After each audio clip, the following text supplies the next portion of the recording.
Welcome back once again, ladies and gentlemen, to Breath of Fire 4, the home stretch of the final dungeon. Hopefully, well, the home stretch of the game, the start of the final dungeon. Now, pretend that there's a key on top of this, and pretend that I just got it by headbutting that with Urshan. Yeah. We'll pretend that. But anyway, once you get that key that we'll pretend that I just got, you come over here and you unlock this gate, and we can go into the final dungeon. Okay. Now, this place looks really, really confusing, but it's actually very, very straightforward. There are some side paths and things like that, but for the most part, most of the side paths are dead ends, or they have very crappy treasure on them, honestly. There's really only a few of the treasures that are worth grabbing. I'm probably going to be grabbing them all just to show you. But anyway, here we have Chingolls and Stargazers. Stargazers, you can steal wisdom seeds from them if you need more wisdom seeds. They have a very low chance to drop shaman's rings. You can learn concentrate from them if you don't already know concentrate. So there's that. The thing to watch out for them is they do concentrate and they use a recall spell. And recall has a random effect. It'll cast anything from burn to, I think it'll cast the level 3 wind spell. So you might want to watch out for that. For the most part, Stargazer is not really a big deal. Chingolls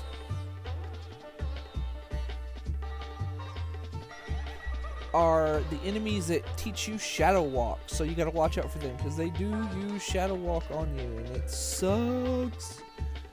Let's see. They very, very commonly will drop a... Let me switch to that, actually. They will drop an accessory that's only for Sias. It's called the Toothpick. It raises his critical rate chance by 5%, I think. It's really not that good of an accessory. You can actually get the Toothpick from enemies earlier in the game. But the enemies earlier in the game have a very, very low chance to drop it, so there's that.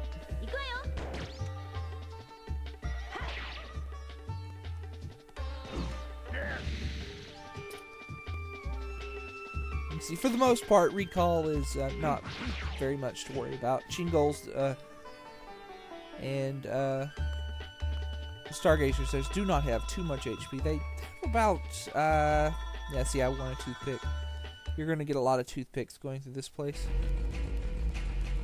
Let's see. Now, if you go through this door, you'll come to an elevator shaft room. So we want to go through this door. Can't do anything in the elevator shaft at the moment. Alright. What's in this room?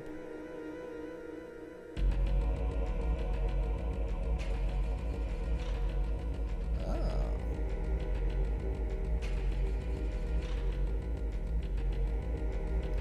As for items, there's really nothing in there. But I just thought that's interesting. That they have a whole room, like a whole shelf dedicated to people that they've used as sacrifices for the Carinade. These are Colpums. Colpums are interesting. They have a very high counter rate, so watch out for that. But if you hit them with an element, it infuses their sword with that element, and they start using that elemental strike. So if you hit them with like a frost element attack, they'll start using Frost Strike. You hit them with an earth attack, they use Searing Sand. So if you haven't picked up certain of the elemental strikes, you can get them from the Colpums really easily. Otherwise, they use Double Blow if you don't infuse their swords. If you heal them, they use Holy Strike as well. Not that I could see you healing them. One other interesting thing about the Colpums is they drop the Slicer. which is one of Sias's best weapons. I'm not going to say it's his best weapon because depending on how much you play the game, that... Let's see. No, you don't want to go that way. That only goes... That staircase that I passed goes down to the next floor, but you can't get anywhere onto the next floor just yet by going down that way. But that would have taken you to the Typhoon. Well, I didn't want to charge, but okay.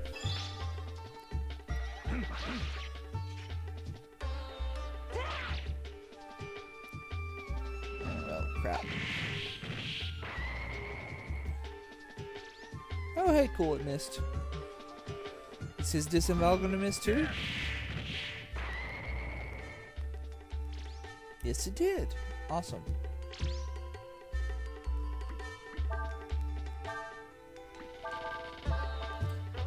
What was I saying? Oh yeah, that previous staircase, it takes you to the elevator shaft for the next floor. So, other than that, there's really nothing there right now. So we want to keep going.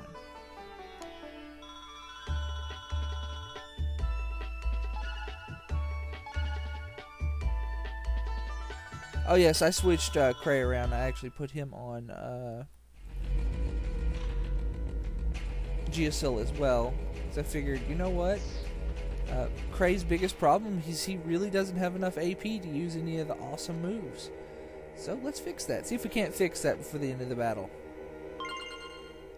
Get some vitamins. Hunting cap. Some icicles. Yeah, most of the treasures in the game, in the final dungeon, are things like icicles and firecrackers and stupid things like that. It's like, what? Let's see, where is it? Artist cap.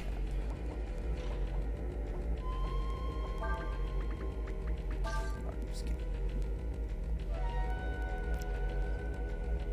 It's very irritating to go out of your way, see a treasure, and then get something lackluster like that. But here we got 5 magic shards, so that's very nice. Let's go ahead and use those on...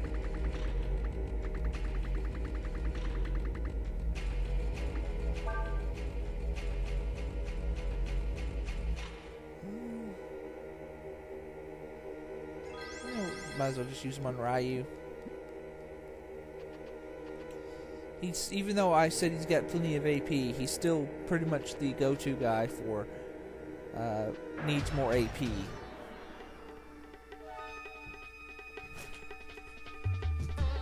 Having more AP is not going to kill Ryu. I can tell you that much right now.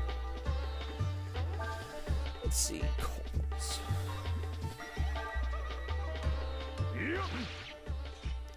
I have never managed to get a slicer from one of these colpums.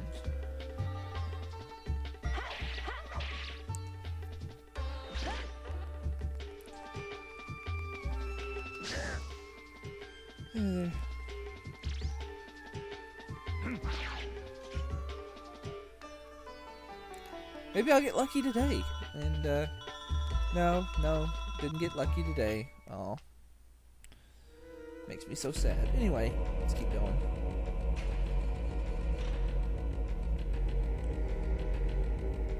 Okay. That's a dead end. I want to say there's a treasure if you go down this way. I'm doing this from memory. And we all know my memory, frankly, sucks. Yes, there is a treasure down here. It's not a very good one, but I do remember now. There is a treasure. Oh, this guy, Orochis. If you hit them with a regular physical attack, they power up. And it raises the amount of experience they're worth, but it also, you know, raises the amount of damage they do with their attacks, and it raises...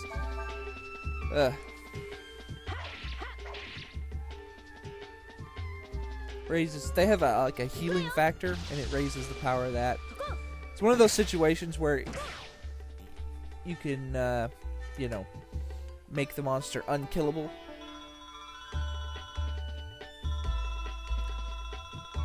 So yeah.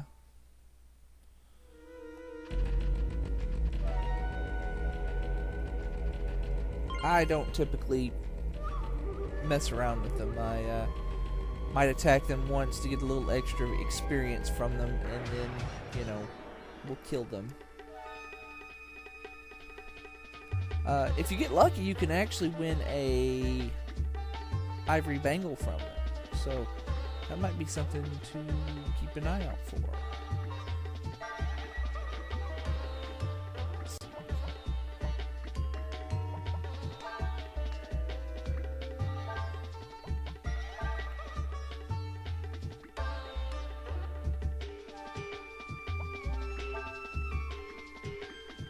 Tiger Fist.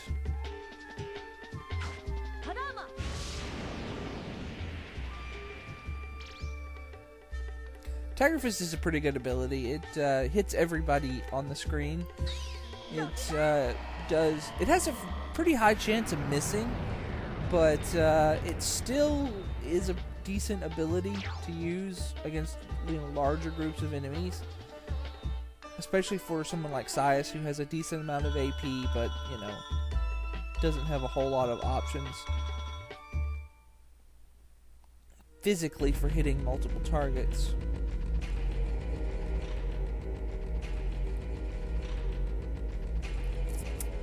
Basically, Tiger Fist hits... I want to say it hits 3 times at 50% power per swing. So, like, if you get a 2-hit weapon, it'll hit 6 times at 50% power. But it does tend to miss a little bit, so you gotta be careful with that.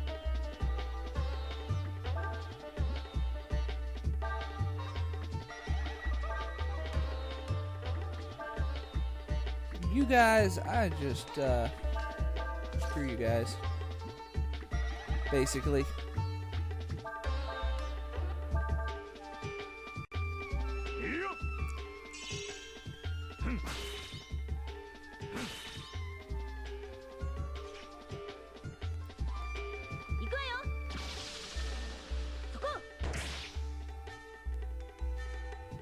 Dang, I was hoping that would kill them.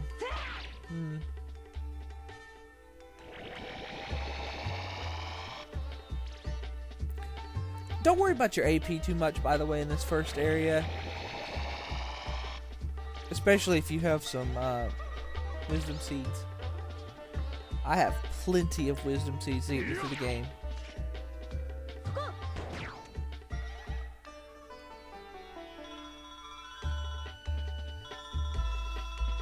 Seeds.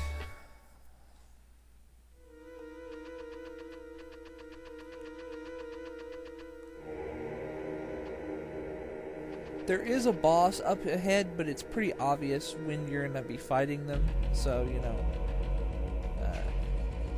yeah.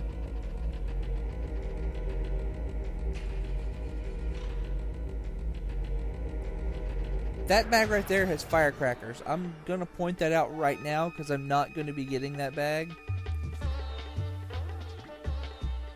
And screw you. The reason being, I'll point out how to get to that bag, but I'm not going to be grabbing it because it's a waste of time.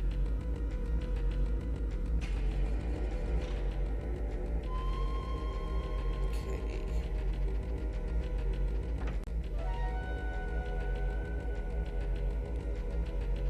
Go this way.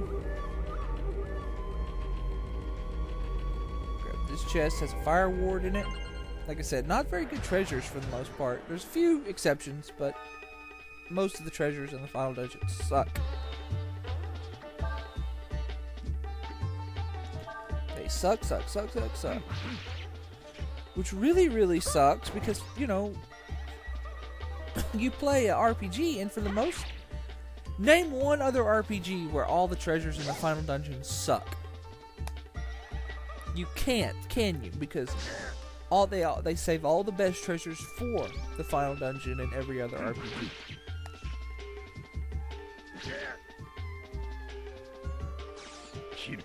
Rakasa!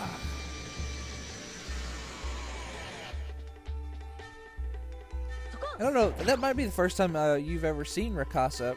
What Rakasa does is it actually is the same, has the same effect as Last Resort.